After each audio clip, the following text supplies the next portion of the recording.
Ezequiel también llegan, los besos me llenan de miel. Y días también de gratitud, siervo, tu bueno te lava los pies. Son días de gran cosecha, los campos ya listos están. Somos los obreros de tu viña, declaramos hoy tu verdad.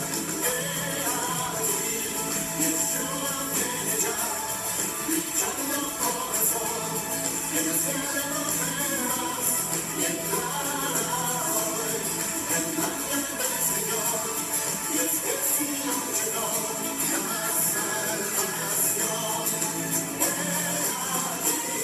Yeshua viene ya, brillando como el sol, en el cielo lo verás, declara hoy el año del Señor, este Señor llegó, la salvación.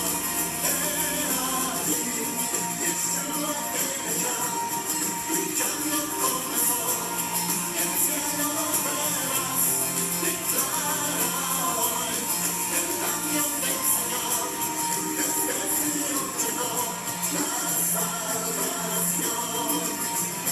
¿Quién fue? ¿Y quién es? ¿Y quién ha de venir? ¿Quién fue? ¿Y quién es? ¿Y quién ha de venir? ¿Quién fue? ¿Y quién es? ¿Y quién ha de venir? ¿Quién fue? ¿Y quién es? ¿Y quién ha de venir? ¿Quién fue? ¿Y quién es? ¿Y quién ha de venir? ¿Quién fue? ¿Y quién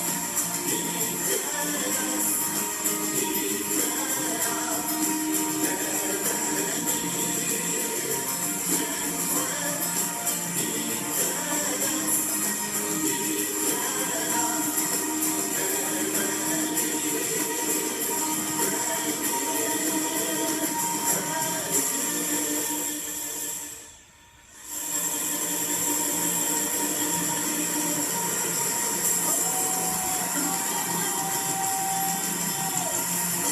quién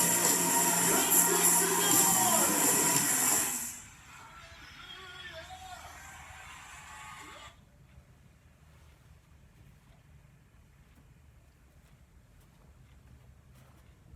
de venir? ¿Quién fue? ¿Y quién es? ¿Y quién ha de venir? ¿Quién fue? ¿Y quién es? ¿Y quién ha Mi vida está llena de ti, mi vida está llena de ti, mi vida está llena de ti, yo sé que estás en mí. Mi vida está llena de ti, mi vida está llena de ti. Mi vida está llena de ti, yo sé que estás en mí. Y es como un río que baña mi alma, cual agua fresca que inunda mi ser. Y es como un río que baña mi alma, y es tu presencia que me hace vivir.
en mí.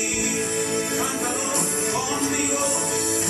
Mi vida está llena de ti y mi familia está llena de ti. La tierra está llena de ti. Yo sé que estás aquí.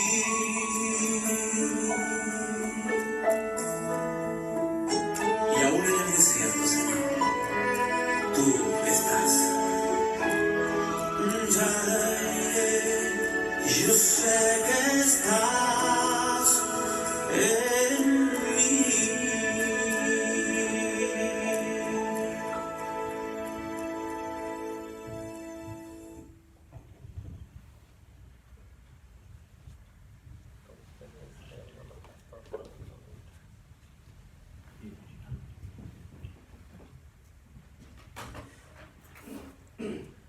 Bueno, que Dios les bendiga a todos, hermanos. En esta mañana damos gracias a Dios por esta oportunidad que tenemos otra vez de aprender juntos de la palabra de Dios. Muchas gracias a los hermanos que nos están colaborando con la grabación. Gracias a cada uno de ustedes que se encuentran en sus hogares. Qué bueno que existe esta tecnología para aprovecharla para la gloria de Dios. Gracias, hermanos, a cada uno de ustedes por esa fidelidad, por esas oraciones. Gracias por las ofrendas, han sido de gran bendición. Pues si bien es cierto, por ahora no podemos reunirnos físicamente, pero pues igual los gastos y los recibos, pues igual tenemos que seguir pagándolos. Así que muchas gracias, hermanos. El Señor ha de bendecirles, el Señor ha de multiplicarles, y es algo pues que es una promesa de la palabra que el Señor multiplica cuando nosotros damos con alegría, con gozo, especialmente para su obra. Amén. Vamos entonces, hermanos, a orar para luego estar meditando en la palabra de Dios. Vamos a poner las peticiones.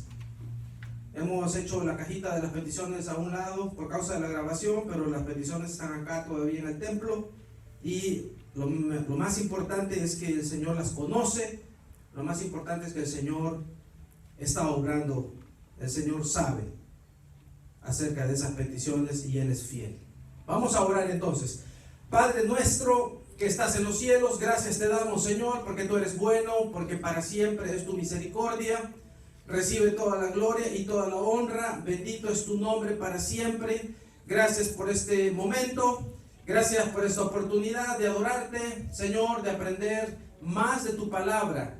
Señor, yo te pido por cada familia. Bendice a cada vida, los hermanos, las familias que se encuentran en sus casas. Te pido que tu Santo Espíritu llegue hasta allí y ministre a los grandes, a los pequeños. Bendice, quita las dolencias. Reprende todo síntoma de enfermedad en el nombre de Jesús.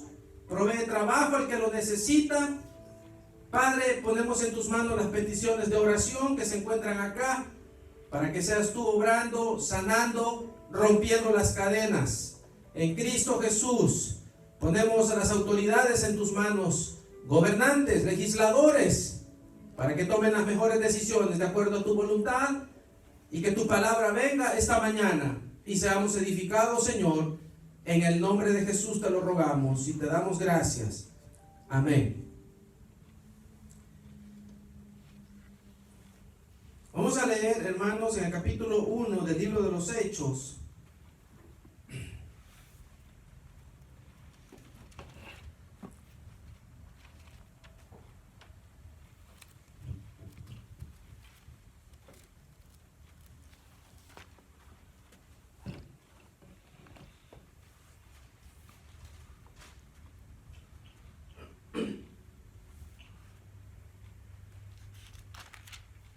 Vamos a leer el capítulo 1.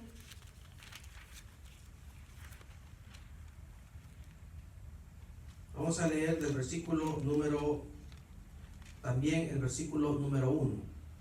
Dice la Biblia: en el primer tratado, oh Teófilo, hablé acerca de todas las cosas que Jesús comenzó a hacer y a enseñar hasta el día en que fue recibido arriba, después de haber dado mandamientos por el Espíritu Santo a los apóstoles que había escogido, a quienes también, después de haber padecido, se presentó vivo con muchas pruebas indubitables, apareciéndoseles durante 40 días y hablándoles acerca del reino de Dios. Y estando juntos, les mandó que no se fueran de Jerusalén, sino que esperasen la promesa del Padre, la cual les dijo: oísteis de mí. Porque Juan ciertamente bautizó con agua, mas vosotros seréis bautizados con el Espíritu Santo dentro de no muchos días. Entonces los que se habían reunido le preguntaron diciendo: Señor, ¿restaurarás el reino a Israel en este tiempo? Y él les dijo: no os toca a vosotros saber los tiempos o las sazones que el Padre puso en su sola potestad. Pero recibiréis poder cuando haya venido sobre vosotros el Espíritu Santo, y me seréis testigos en Jerusalén, en toda Judea, en Samaria y hasta lo último de la tierra. Y habiendo dicho estas cosas, viéndolo ellos, fue alzado y le recibió una nube que le ocultó de sus ojos. Y estando ellos con los ojos puestos en el cielo, entre tanto que él se iba, he aquí se pusieron junto a ellos dos varones con vestiduras blancas, los cuales también les dijeron: varones galileos, ¿por qué estáis mirando al cielo? Este mismo Jesús, que ha sido tomado de vosotros al cielo, así vendrá como le habéis visto ir al cielo. Amén. Hasta ahí vamos a dejar la lectura. Pueden sentarse los que están aquí, gracias. Los que están en su casa pueden quedarse de pie. No, estoy jugando. Los que se pararon, no sé si se pararon, le bajaron volumen al tele.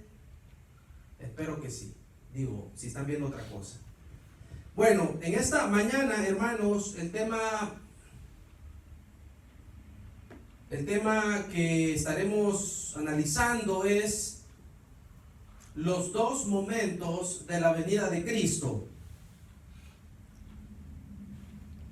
Los dos momentos de la venida de Cristo.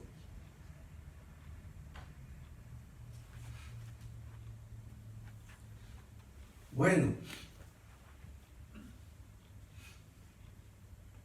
antes de entrar en el tema, queremos pues comentar los primeros versículos de este capítulo 1 de Hechos, que dice: en el primer tratado, oh Teófilo, hablé acerca de todas las cosas que Jesús comenzó a hacer y a enseñar. Teófilo era una persona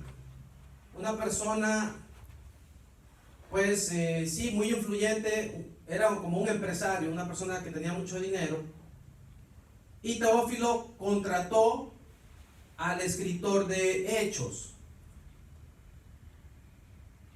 El escritor del libro de los Hechos, pues según se entiende, es Lucas, un testigo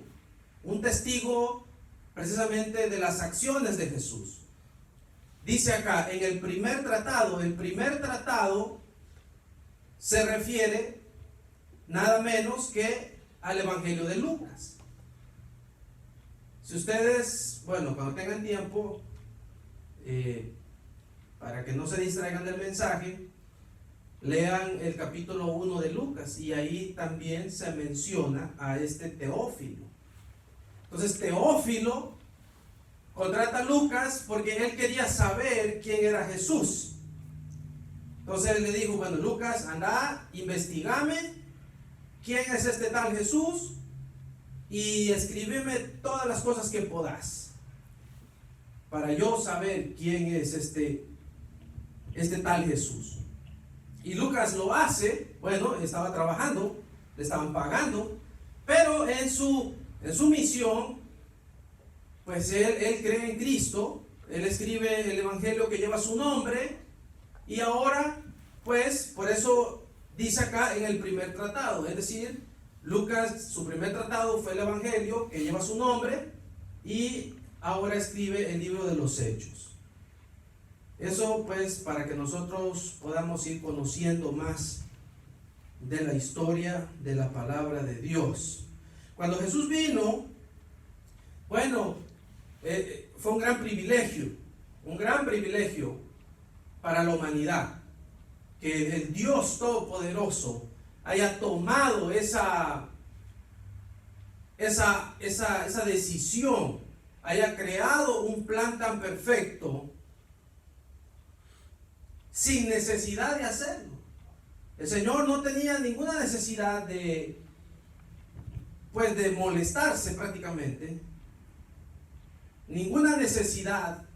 Es como que una persona millonaria, ¿verdad? Un rico que pueda estar en sus terrenos, en sus tierras, con una casa de 20 cuartos, 4 piscinas, 4 canchas, 20 vehículos,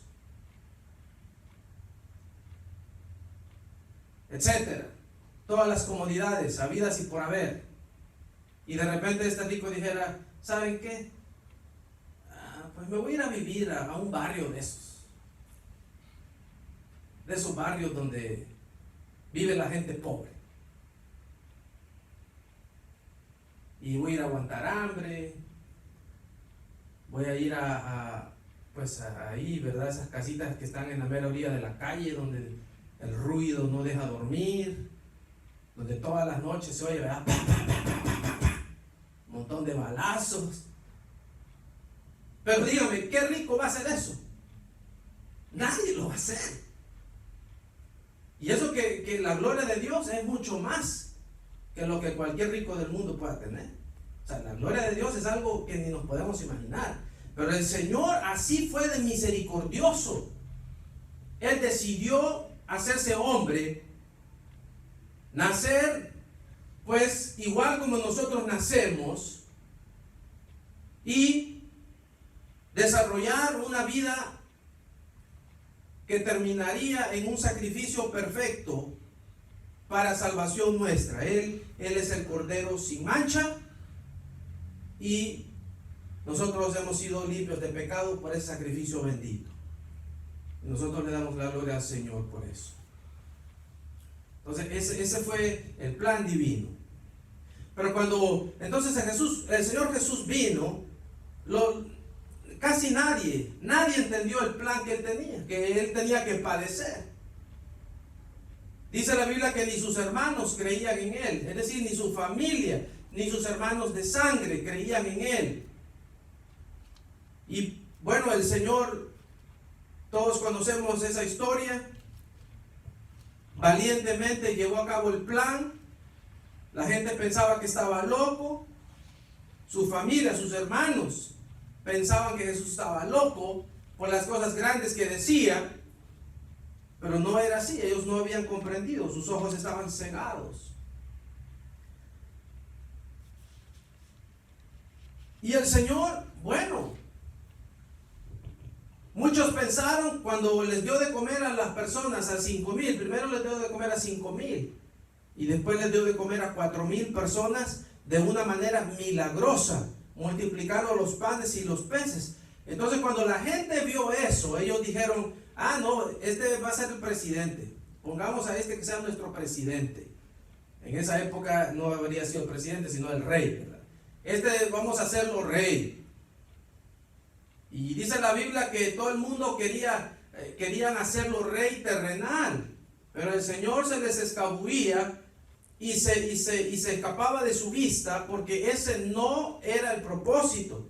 Si bien es cierto, Él es el Rey de Reyes, dice la Biblia, pero su principal objetivo era liberarnos del pecado, que nosotros pudiéramos tener una esperanza, que nosotros pudiéramos, sí, pudiéramos tener ese descanso, ese perdón, que nos pudiéramos sentir tranquilos. Nosotros, la gracia de Dios se ha manifestado por el sacrificio de Cristo. Si el sacrificio de Cristo no se hubiera llevado a cabo, pues nosotros no tuviéramos ningún tipo de esperanza. Después de la muerte nosotros estamos seguros que vamos a ver el rostro del Señor. Y esa es la convicción y eso es lo que creemos, porque eso es lo que la palabra de Dios nos enseña. Pero eso es gracias al sacrificio de Cristo, a la misericordia de Dios. No tenemos que andar con miedo como en la ley, ¿verdad? En la época de la ley, todo el mundo pues tenía que andar siendo perfecto, cuando nosotros, el ser humano por naturaleza no es perfecto. Nosotros no somos perfectos. Una persona puede tratar, ¿verdad?, de encerrarse en un cuarto y de estar ahí, ¿verdad?, tratando la manera de no hacer cosas malas, que bueno. Pero llega un momento en que la naturaleza, uno no puede dominar su propia naturaleza. Y de repente se pasa algún mal pensamiento, alguna situación que ofende a Dios. Y por eso murió Cristo, para que esas situaciones no nos condenen, para seguir teniendo una esperanza. Nosotros nos arrepentimos, le pedimos perdón al Señor y Él se acuerda de nosotros y tenemos una esperanza. Pero el plan divino era reinar. Me parece que el domingo pasado hablamos, o el domingo anterior, no me acuerdo, del juicio de la tierra, el juicio del universo, donde la tierra será destruida. Y después de que la tierra sea destruida, el Señor hará una tierra nueva, dice la Biblia. Dice Apocalipsis, el apóstol Juan: vi un cielo nuevo y una tierra nueva, sin contaminación, sin intervención humana, sino completamente, como dice Juan, nueva. Ese es el propósito de Dios. Eso, ¿cuándo va a pasar? Solo Dios sabe, pero de que pasa, pasa. Entonces, Cristo vino. Cuando Él entregó su vida, los apóstoles no comprendían. Él resucitó y todavía no entendían. Aquel Tomás no comprendía. Aquellos que iban camino a Emaús se iban lamentando porque no comprendían las Escrituras. Y fue hasta que el Espíritu Santo vino. Aquí leímos que el Señor les promete, dice el versículo 8: recibiréis poder cuando haya venido sobre vosotros el Espíritu Santo, y me seréis testigos en Jerusalén, en toda Judea, en Samaria y hasta lo último de la tierra. Cuando el Espíritu Santo vino a los apóstoles, a los creyentes, la iglesia se transformó con esa experiencia gloriosa y comenzó a predicar, comenzó a hacer las obras que Cristo hacía, a sanar los enfermos, a resucitar los muertos, a predicar valientemente la venida de Cristo, el reino de los cielos. Y aunque los amenazaban y querían amedrentarlos, ellos prácticamente les entraban por un oído y les salía por el otro. Ellos seguían predicando el evangelio.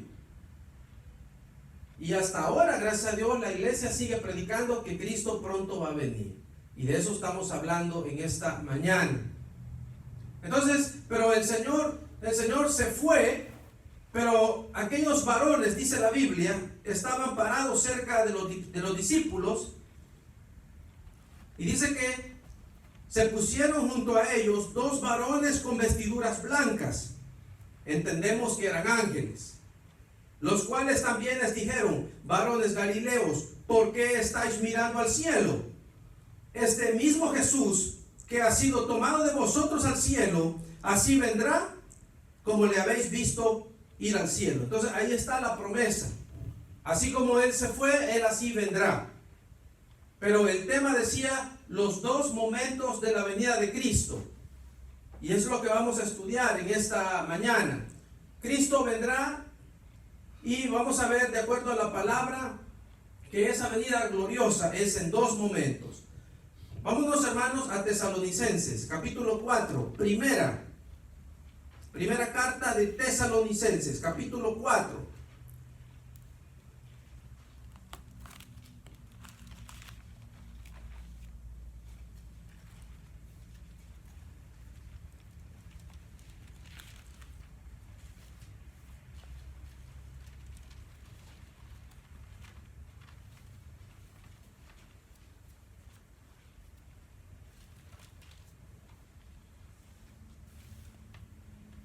Vamos a leer el versículo 13.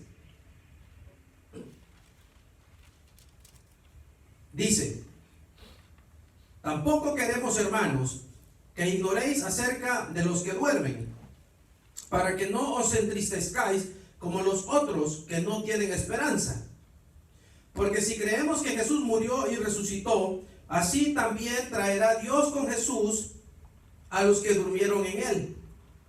Por lo cual os decimos esto en palabra del Señor, que nosotros los que vivimos, que habremos quedado hasta la venida del Señor, no precederemos a los que durmieron. Porque el Señor mismo, con voz de mando, con voz de arcángel y con trompeta de Dios, descenderá del cielo, y los muertos en Cristo resucitarán primero. Luego nosotros, los que vivimos, los que hayamos quedado, seremos arrebatados juntamente con ellos en las nubes para recibir al Señor en el aire, y así estaremos siempre con el Señor. Por tanto, alentaos los unos a los otros con estas palabras. Bueno, prácticamente acá está el primer momento de la venida de Cristo. El primer momento.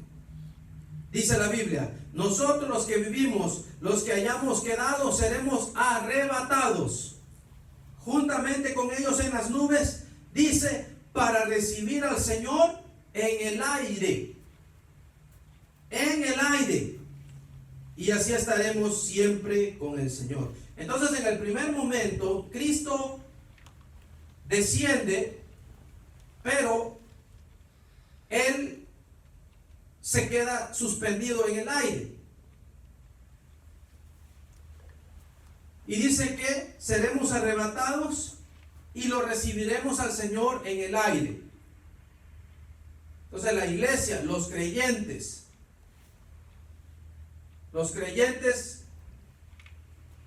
estaremos experimentando lo que aquí la palabra enseña. Y dice la Biblia,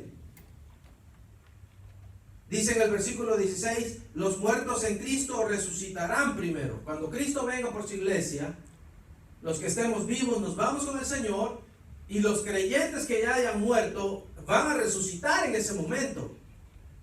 Van a resucitar y también nos iremos con el Señor. Se irán con nosotros.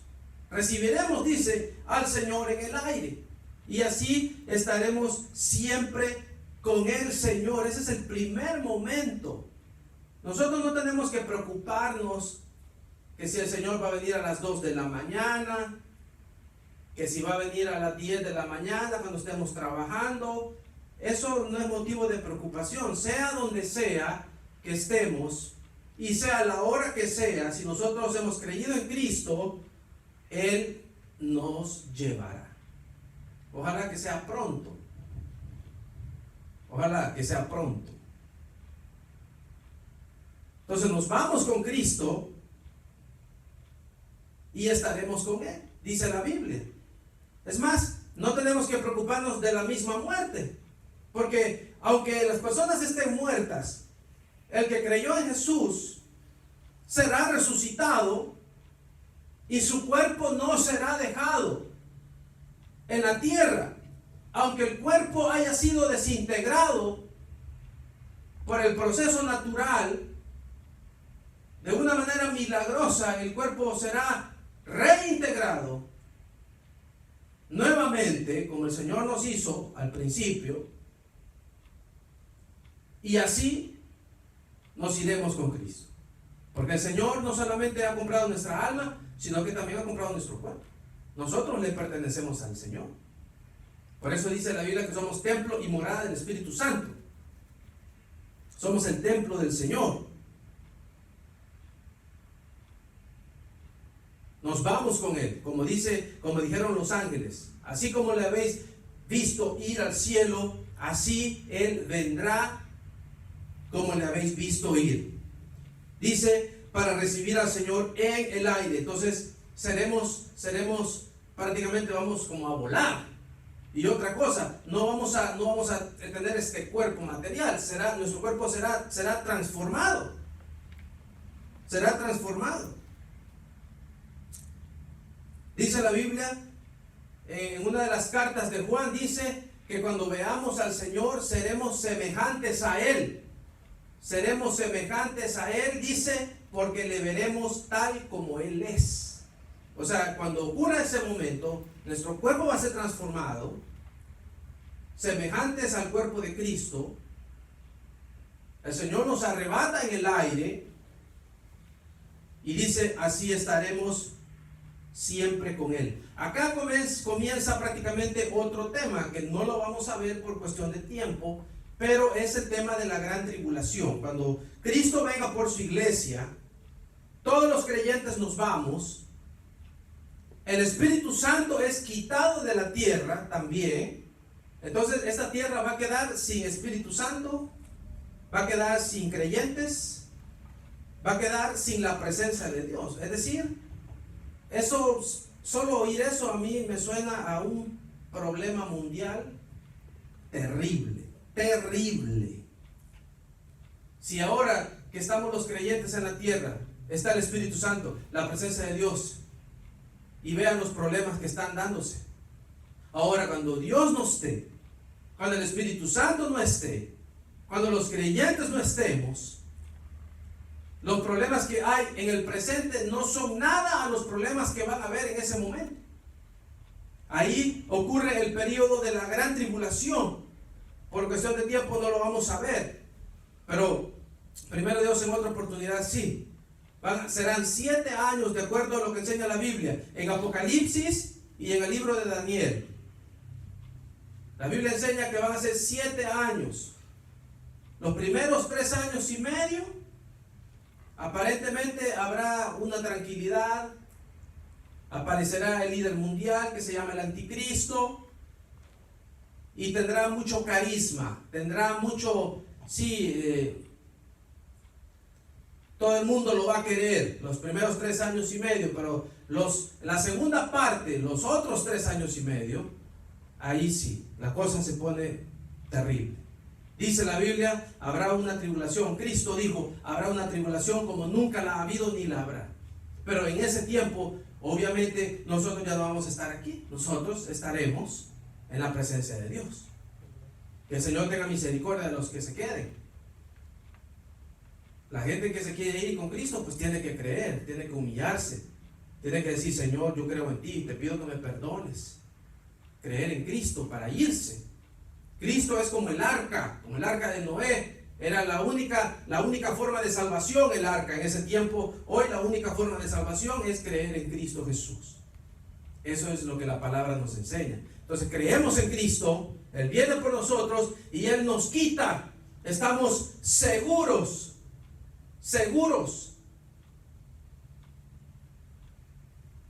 El Señor vendrá por nosotros. Ahora, vamos a ver, hermanos, el segundo momento.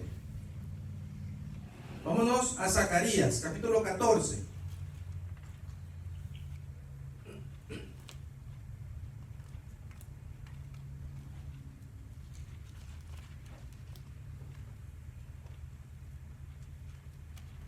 Capítulo 14 de Zacarías.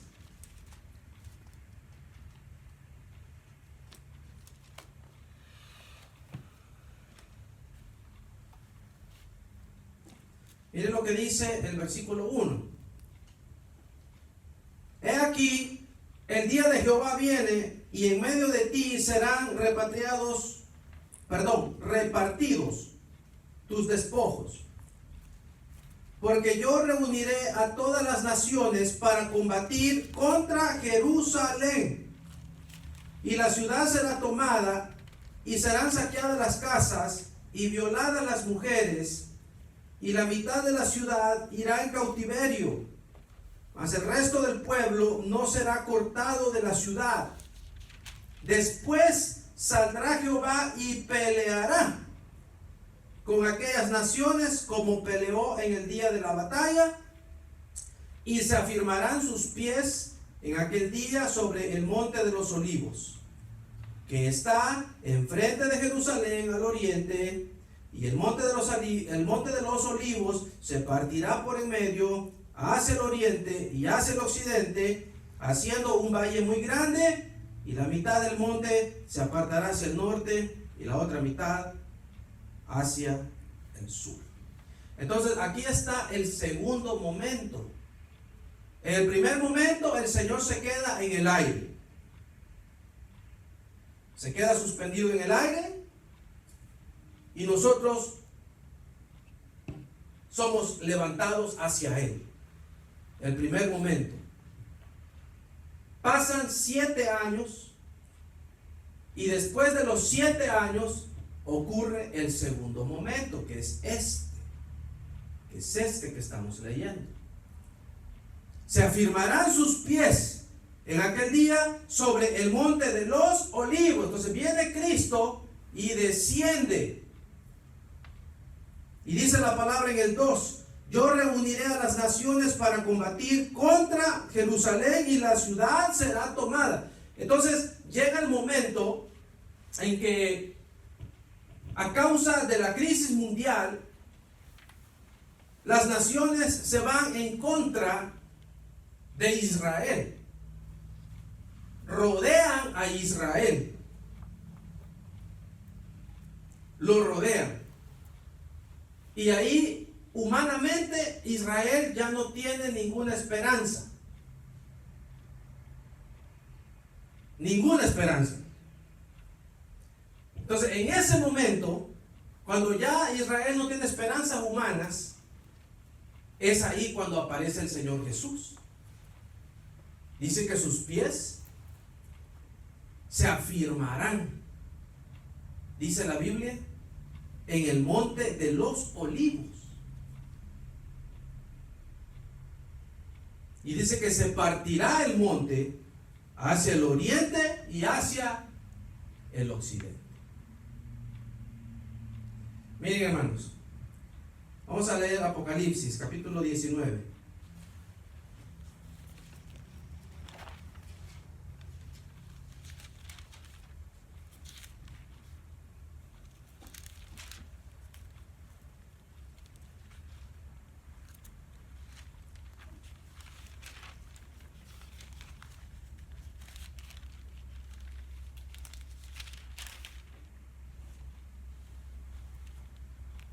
Capítulo 19 de Apocalipsis.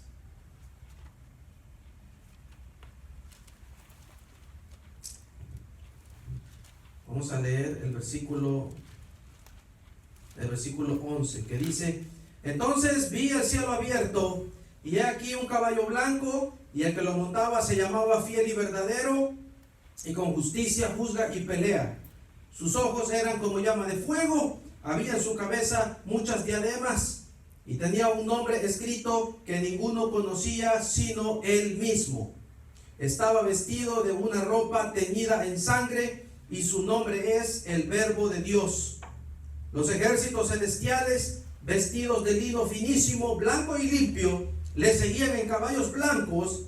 De su boca sale una espada aguda para herir con ella a las naciones, y él las regirá con vara de hierro. Y él pisa el lagar del vino, del furor y de la ira del Dios Todopoderoso. Y en su vestidura y en su muslo tiene escrito este nombre: Rey de Reyes y Señor de Señores. Y vi un ángel que estaba en pie en el sol, y clamó a gran voz, diciendo a todas las aves que vuelan en medio del cielo: venid y congregaos a la gran cena de Dios, para que comáis carnes de reyes y de capitanes, y carnes de fuertes, carnes de caballos y de sus jinetes, carnes de todos, libres y esclavos, pequeños y grandes. Y vi a la bestia, a los reyes de la tierra, a sus ejércitos reunidos para guerrear contra el que montaba el caballo y contra su ejército. Entonces acá ya pues es prácticamente la batalla final del Señor contra Satanás. Lo que dice Zacarías se complementa con lo que dice aquí Apocalipsis 19. Se afirmarán sus pies en el monte de los olivos. El Señor vendrá en un caballo blanco y vendrán sus ejércitos. Dice, los ejércitos celestiales le seguían. Dice el versículo 14, vestidos de lino finísimo, blanco y limpio, le seguían en caballos blancos. Esos ejércitos celestiales somos nosotros. Esto, hermanos, es mucho mejor que cualquier película de Hollywood. Muchísimo mejor. Nosotros vendremos y pelearemos en contra de los enemigos del Señor. Y dice la palabra que el ángel invitó a las aves para que coman, dice el versículo 18, carne de reyes, de capitanes, carnes de fuertes, carnes de caballos y de sus jinetes, carnes de todos, libres y esclavos, pequeños y grandes. O sea, habrá una matanza terrible. Y el general nuestro será el Señor Jesús. Él será el que nos irá guiando. Y ahí el Señor tomará venganza de los incrédulos, venganza de los soberbios, venganza de los mentirosos, de los ladrones, de todos aquellos que han cometido desobediencia y no se arrepintieron. El Señor tomará venganza en su segunda venida, en el segundo momento de su segunda venida. Cuando Él en realidad sus pies estarán acá en la tierra, en el monte de los olivos. Entonces Él peleará y se vengará.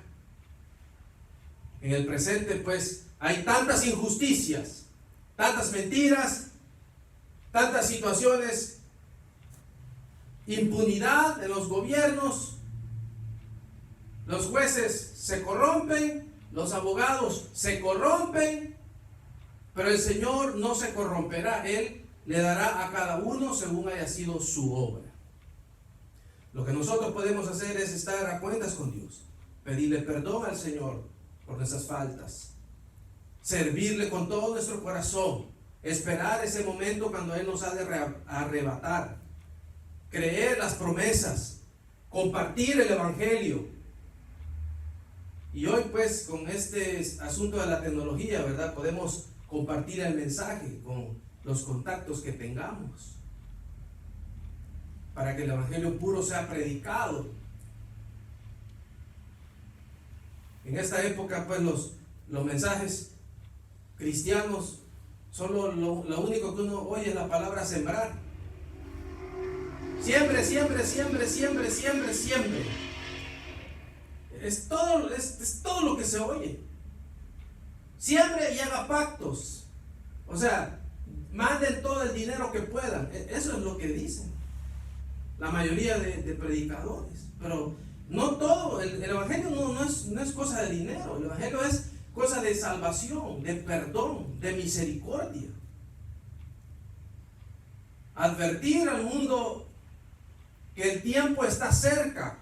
Solo el Señor sabe cuándo vendrá, pero así como se mira la situación en nuestro alrededor, sabemos que es muy pronto cuando Cristo va a venir. Y tenemos que estar preparados, tenemos que estar clamando, tenemos que estar entregados a Él, tenemos que estar rogando su misericordia, tenemos que estar limpiándonos, examinándonos constantemente para agradar a Dios, para hacer su voluntad. Y cuando Él venga, nosotros nos iremos con Él. Amén. Vamos a orar. Padre nuestro que estás en los cielos, santificado sea tu nombre. Te damos gracias Porque tú eres bueno, Señor, y para siempre es tu misericordia. Gracias por tu palabra, gracias por tu consejo. Gracias, Señor, por tu santa presencia en este lugar. Ponemos en tus manos a las familias que están escuchando esta palabra, los grandes, los pequeños, los padres, los hijos. Bendice a cada familia, Señor, en el nombre de Jesús. Que tu Espíritu Santo llegue, que tu Espíritu Santo restaure, que tu Espíritu Santo redarguya, convenza, que nuestras acciones puedan ser diferentes, que nuestro corazón pueda ser un corazón de acuerdo a tu voluntad. En el nombre de Jesús, límpianos, purifícanos. Aquellas personas que te dan su vida, los que te reciben como su único y suficiente Salvador, perdónales, Señor. Recíbeles para que cuando tú vengas, ellos también se vayan con nosotros, para que participen de tu gracia, de tu misericordia, como nosotros estamos participando, Señor. Te damos gracias por este momento, te damos gracias por esta palabra. A ti damos toda gloria y toda honra en Cristo Jesús, Señor nuestro. Amén.